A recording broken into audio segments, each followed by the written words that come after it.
Hello बच्चों, कैसे हैं आप? उम्मीद करती हूँ आप बढ़िया और एकदम मज़े में होंगे। तो आइए बच्चों, आज हम पढ़ने वाले हैं निबंध लेखन, अर्थात निबंध कैसे लिखा जाए और उसको लिखते समय हमें कौन कौन सी सावधानियां बरतनी चाहिए।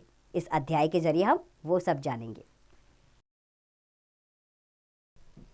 तो बच्चों, किसी विषय पर अपने विचारों को क्रमबद्ध रूप में लिखना निबंध लेखन कहलाता है। निबंध लिखना एक साहित्यिक कला है। इस कला में निपुण होने के लिए बौद्धिक सूझबूझ एवं अभ्यास की आवश्यकता होती है। तो निबंध लिखते समय हमें कौन सी जरूरी बातों का ध्यान रखना है, ये जान लेते हैं। बच्चों, निबंध लिखने से पूर्व विषय को अच्छी तरह समझ लेना चाहिए। निबंध में तैयार की गई रूपरेखा के अनुसार प्रत्येक बिंदु पर एक एक अनुच्छेद लिखना चाहिए। निबंध की भाषा सरल व स्पष्ट होनी चाहिए। निबंध में विषय से संबंधित विचारों को सही क्रम में लिखना चाहिए। निबंध में अनावश्यक बातें नहीं लिखनी चाहिए तथा दोहराव से बचना चाहिए। आइए अब निबंध के प्रकार जान लें। बच्चों, निबंध मुख्य रूप से 4 प्रकार के होते हैं: विवरणात्मक निबंध, वर्णनात्मक निबंध, विचारात्मक निबंध और भावात्मक निबंध। पहले है विवरणात्मक निबंध। इसके अंतर्गत यात्राओं, जीवनियों, घटनाओं आदि का विवरण दिया जाता है। दूसरा है वर्णनात्मक निबंध। इसके अंतर्गत स्थानों, वस्तुओं, उत्सवों, ऋतुओं आदि का वर्णन किया जाता है। तीसरा है विचारात्मक निबंध।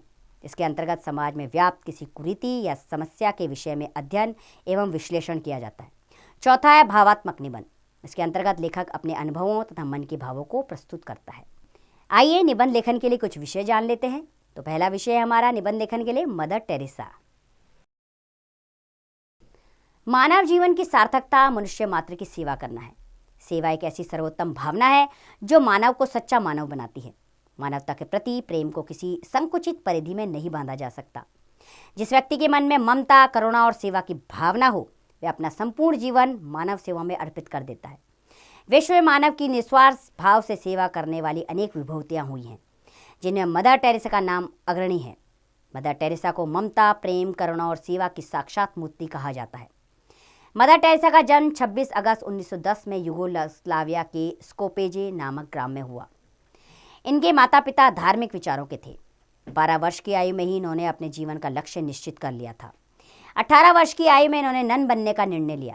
इसके लिए ये आयरलैंड के लोरेटो ननों के केंद्र में सम्मिलित हो गई। वहां से इन्हें भारत भेज जाने का आदेश मिला। सन 1929 में mother Teresa Agnes Loreto Entally school Kolkata में अध्यापिका के रूप में आई। अपनी योग्यता, कर्तव्य निष्ठा तथा सेवा भाव के कारण यह प्रिंसिपल बन गई। इससे इनके मन को संतोष नहीं था। पीड़ित मानवता की पुकार इन्हें अपनी ओर बुला रही थी।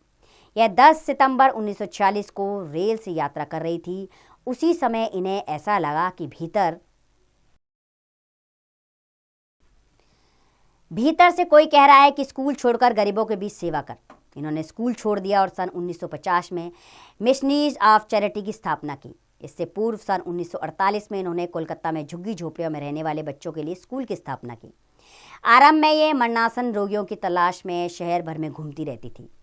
पहले ये क्रिकलेन में रहती थी और बाद में सर्कुलर रोड पर रहने लगी। अब यह इमारत मदर हाउस के नाम से विश्व में प्रसिद्ध है। सन 1952 में पहला निर्मल हृदय केंद्र स्थापित किया गया था। आज यह संस्था 120 देशों में कार्यरत है।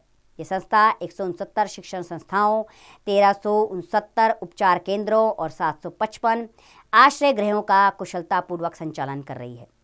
मदर टेरेसा अत्यंत सहनशील और करुणामयी थी। रोगियों, वृद्धों, भूखे नंगों और गरीबों के प्रति इनके मन में असीम ममता थी। इन्होंने 50 वर्षों तक दुखियों और लाचारों की अथक सेवा की तथा अनाथ और विकलांग बच्चों के जीवन में आशा की नई रोशनी पहुंचाने में युवावस्था से लेकर जीवन के अंतिम सांस तक प्रयास किया। भारत सरकार ने इनकी इन सेवाओं के लिए इन्हें भारत रत्न से सम्मानित किया। मदर टेरेसा हृदय रोग से पीड़ित थी। 5 सितंबर 1997 को इनका स्वर्गवास हो गया। पीड़ित मानवता की तन मन धन से सेवा करने वाली मदर टेरेसा हमारे बीच नहीं रही। हमें इनके दिखाए मार्ग पर चलते हुए अनाथ, असहाय और बीमारों की सेवा का व्रत लेना चाहिए। यही इनके प्रति हमारी सच्ची श्रद्धांजलि होगी। अगला विषय है निबंध लेखन के लिए वसंत ऋतु। हमारे देश में प्रकृति के अनेक रूप देखने को मिलते हैं, जिसका कारण यहाँ पर पाई जाने वाली विभिन्न ऋतुएं हैं। हमारे देश में 6 ऋतुएं होती हैं: बसंत, ग्रीष्म, वर्षा, शरद, शिशिर और हेमंत। इनमें वर्षा ऋतु को ऋतुओं की रानी तथा बसंत ऋतु को ऋतुओं का राजा या ऋतुराज कहा जाता है। बसंत ऋतु मनुष्यों को क्या, जड़ में भी जीवन का संचार कर देती है। इस ऋतु में ऐसा लगता है मानो सारी प्रकृति आनंद में झूम रही हो। यह हमें प्रकृति के सौंदर्य से परिचित कराती है। इसका आगमन होते ही लोगों को भयंकर ठंड से छुटकारा मिल जाता है। बसंत ऋतु में ना तो जानलेवा गर्मी पड़ती है और ना ही वर्षा होती है, बल्कि मौसम सम, साफ और सुहावना हो जाता है। इस समय की हल्की हल्की धूप भी बहुत अच्छी लगती है। इस ऋतु में जंगलों व बागों में भी चहल पहल शुरू हो जाती है। मीठी मीठी हवा चलने लगती है। आम के पेड़ों पर बौर लग जाते हैं और उनके पत्तों के झुरमुट में बैठकर कोयल कूहू कूहू के स्वर में मीठे गीत गाने लगती है। पेड़ नए पत्तों से लद जाते हैं। आकाश स्वच्छ, निर्मल व नीला हो जाता है।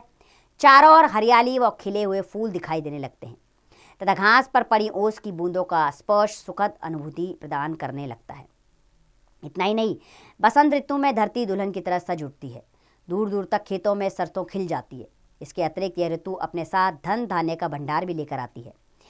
इस समय गन्ने के खेत कटते हैं और गुड़ का नया दौर आरंभ होता है। इस ऋतु के आते ही कृषक अपनी फसलों को पूरे यौवन में देखकर मस्ती में झूम उठते हैं तथा गाते हैं, आया ऋतुराज बसंत, शीत का हुआ है अंत। बागों में हरियाली छाई, प्रकृति मन मोहने आई। झूम रहे हैं दिग दिवंग, छा रहा है आनंद अनंत।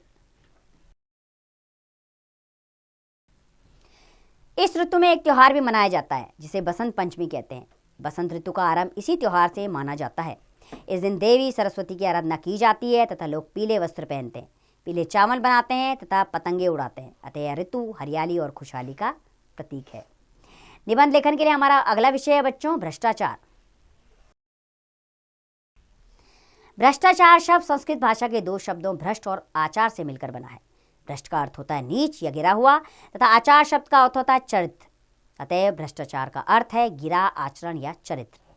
और भ्रष्टाचारी का अर्थ है ऐसा व्यक्ति जिसने अपने कर्तव्य की अवहेलना करके निजी स्वार्थ के लिए कुछ ऐसे कार्य किए हैं जिसकी उससे अपेक्षा नहीं थी।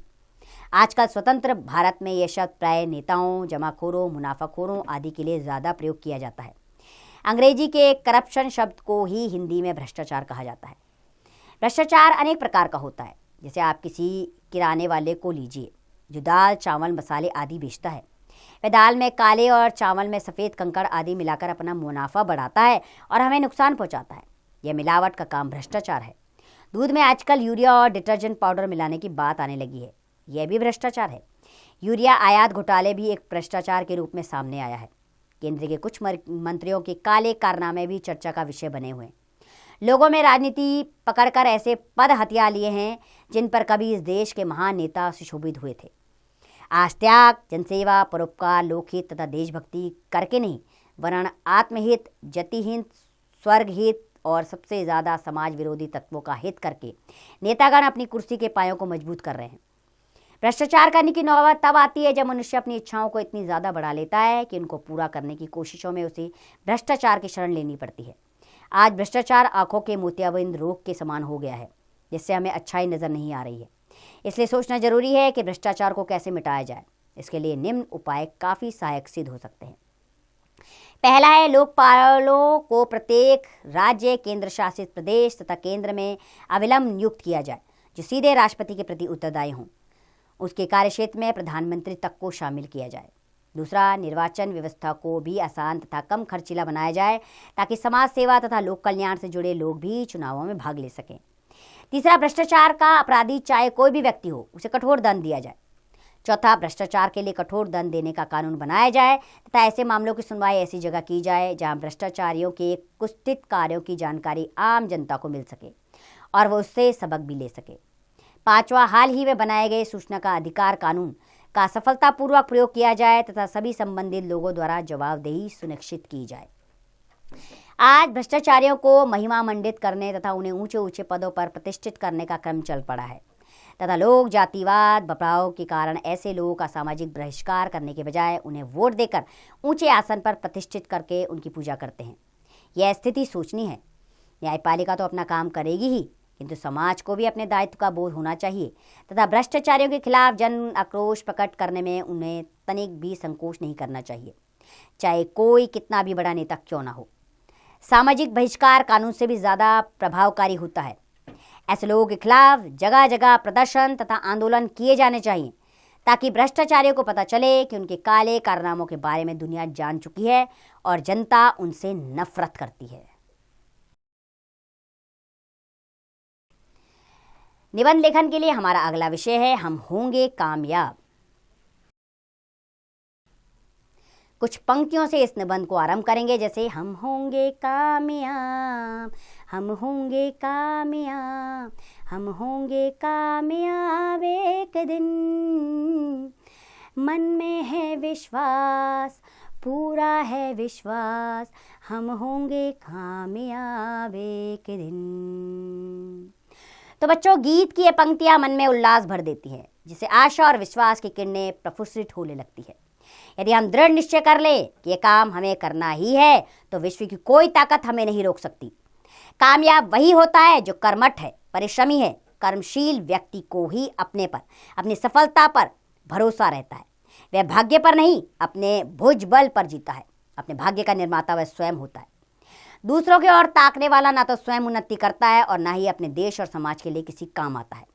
मानव जीवन सफलता विफलता के झूले में झूलता है, जिसमें जीत हार, लाभ हानि, यश अपयश तो धूप छांव की तरह आते जाते रहते हैं। उतार चढ़ाव, सुख दुख भी लगे ही रहते हैं। ऐसे में कई बार किया गया प्रयास भी धोखा दे सकता है और लक्ष्य की प्राप्ति नहीं होती। इसी समय व्यक्ति के धैर्य और साहस की परीक्षा होती है।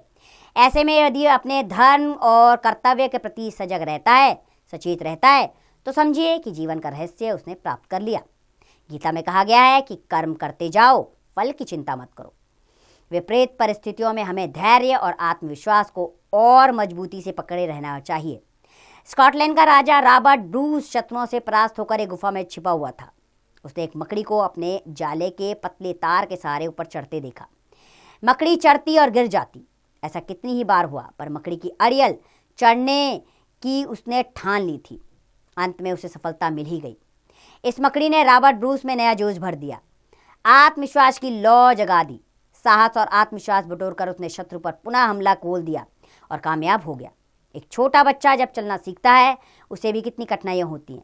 घुटने चोट खाते हैं, सिर फूटता है, पर अगली बार जैसे पहले से ज्यादा हिम्मत बटोरकर 2 कदम चलता है, फिर 4 कदम। रॉबर्ट ब्रदर्स वायुयान बनाने में कितने साल लगे रहे, परंतु अंत में उनका आत्मविश्वास रंग लाया। वायुयान का आविष्कार हो गया।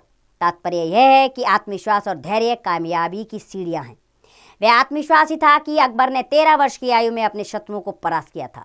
आत्मविश्वास के बल पर ही शिवाजी ने अपने थोड़े से मराठा सैनिकों को लेकर औरंगजेब की विशाल सेना को तितर बितर कर दिया था। गांधी जी के अदम्य उत्साह ने ही अहिंसा के पथ पर चलकर अंग्रेजों को खदेड़ दिया। झांसी की रानी के विश्वास ने ही अंग्रेजों को हिलाकर रख दिया था। इस संसार में हिम्मत हारने वाला कहीं का नहीं रह जाता। जो धैर्य खो बैठता है वह सफलता की ऊंचाइयां नहीं पा सकता। आज वैज्ञानिक युग में कंप्यूटर, हवाई जहाज, रॉकेट आदि सभी किसी के निरंतर प्रयास के परिणाम है। अगर मानव बाधाओं से थक कर बैठ जाता तो कभी इतनी उन्नति ना कर पाता। इसलिए ठीक कहा गया है कि हम होंगे कामयाब एक दिन। निबंध लेखन के लिए बच्चों हमारा अगला विषय है दूरदर्शन। विज्ञान के विभिन्न आविष्कारों में से दूरदर्शन एक महत्वपूर्ण एवं जनोपयोगी आविष्कार है। दूरदर्शन न केवल हमारे मनोरंजन का साधन ही है, अपितु यह हमें देश विदेश के समाचारों, जाने अनजाने रहस्यों तथा विभिन्न प्रकार की नई जानकारियों से भी अवगत कराता है। भारत में 15 सितंबर 1959 को तत्कालीन राष्ट्रपति डॉक्टर राजेंद्र प्रसाद ने प्रथम बार दूरदर्शन कार्यक्रम का उद्घाटन किया था। अंग्रेजी शब्द टेलीविजन का हिंदी पर्याय दूरदर्शन 2 शब्दों दूर और दर्शन से मिलकर बना है। अतः दूरदर्शन का अर्थ है दूर की वस्तु का दर्शन। दूरदर्शन के माध्यम से हम विश्व के किसी भी कोने में होने वाली प्रत्येक घटना का सीधा प्रसारण देख सकते हैं। दूरदर्शन पर विभिन्न समाचार चैनलों जैसे स्टार न्यूज़, नेशनल चैनल, आज तक, जी न्यूज़ आदि में सचित्र समाचार दिखाए जाते हैं, जिसके फलस्वरूप हम विश्व की घटनाओं के साथ संपर्क बनाए रखने में सफल हो रहते हैं और देश विदेश की विभिन्न परिस्थितियों से रूबरू होते हैं। दूरदर्शन के द्वारा संसार भर में होने वाले सांस्कृतिक एवं सामाजिक कार्यक्रमों, खेलों एवं अन्य घटनाओं को भी हम घर बैठे ही देख सकते हैं। दूरदर्शन पर हम हर समय कई फिल्में, हास्य से परिपूर्ण धारावाहिकों, उपन्यासों एवं कहानियों पर आधारित लघु फिल्मों, नाटकों, गानों आदि का प्रसारण होता रहता है, जिन्हें दर्शक अपनी रुचि व समय की अनुकूलता अनुसार देख सकते हैं। दूरदर्शन मनोरंजन के साथ साथ शिक्षा का भी प्रमुख साधन है। दूरदर्शन पर विभिन्न शैक्षिक कार्यक्रम निरंतर प्रसारित होते रहते हैं। इसके अतिरिक्त दूरदर्शन पर किसान भाइयों के लिए कृषि संबंधी जानकारी भी उपलब्ध कराई जाती है। आजकल दूरदर्शन पर कई रोचक घरेलू कार्यक्रम आते हैं, जिन्हें महिलाएं बड़े शौक से देखती हैं। पाक कला से संबंधित विभिन्न कार्यक्रम भी नियमित रूप से प्रसारित होते रहते हैं।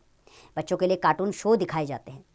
दूरदर्शन के महत्व के साथ साथ इससे होने वाली हानियों को भी नज़रअंदाज नहीं किया जा सकता। कुछ लोग तो सारा दिन टीवी देखते रहते हैं, जिससे वे सुस्त होते जाते हैं तथा सामाजिक परिवेश से कट जाते हैं। बच्चे भी स्कूल में से आने के बाद अपना समय टीवी देखकर बिताने लग जाते हैं, जिससे उनके पढ़ने लिखने का समय कम हो जाता है और उनके स्वास्थ्य तथा पढ़ाई पर बुरा प्रभाव पड़ता है। इसके अतिरिक्त दूरदर्शन का प्रसारण क्षेत्र अत्यंत व्यापक हो जाने तथा टीवी चैनलों को विज्ञापन आदि के माध्यम से अत्यधिक आमदनी होने के कारण आपसी होड़ में आजकल दूरदर्शन पर हिंसा व सामाजिक मूल्यों के विपरीत तथा अश्लील कार्यक्रमों की भरमार होती जा रही है, जिससे हमारे नैतिक मूल्यों में बदलाव आ रहा है तथा युवा पीढ़ी पतन की ओर अग्रसर हो रही है। अतः आवश्यकता है कि टीवी चैनलों की इस बढ़ती कुप्रवृत्ति पर प्रभावी अंकुश लगाया जाए। साथ ही आवश्यक है कि हम स्वयं भी टीवी देखने का समय निर्धारित करके तथा अपने पसंदीदा कार्यक्रमों में सिर्फ अच्छे व ज्ञानवर्धक कार्यक्रमों का ही चयन करके अपना सही व बौद्धिक विकास करें तथा इससे होने वाली हानियों से बचें। तो बच्चों, एक बार आपके अभ्यास के लिए इस अध्याय को दोहरा लेते हैं। किसी विषय पर अपने विचारों को क्रमबद्ध रूप में लिखना निबंध लेखन कहलाता है। निबंध मुख्य रूप से 4 प्रकार के होते हैं: विवरणात्मक निबंध, वर्णनात्मक निबंध, विचारात्मक निबंध और भावात्मक निबंध। तो बच्चों, हमने इस अध्याय में आपको समझाया कि निबंध कैसे लिखा जाता है और उसमें क्या क्या चीज़ें आनी चाहिए।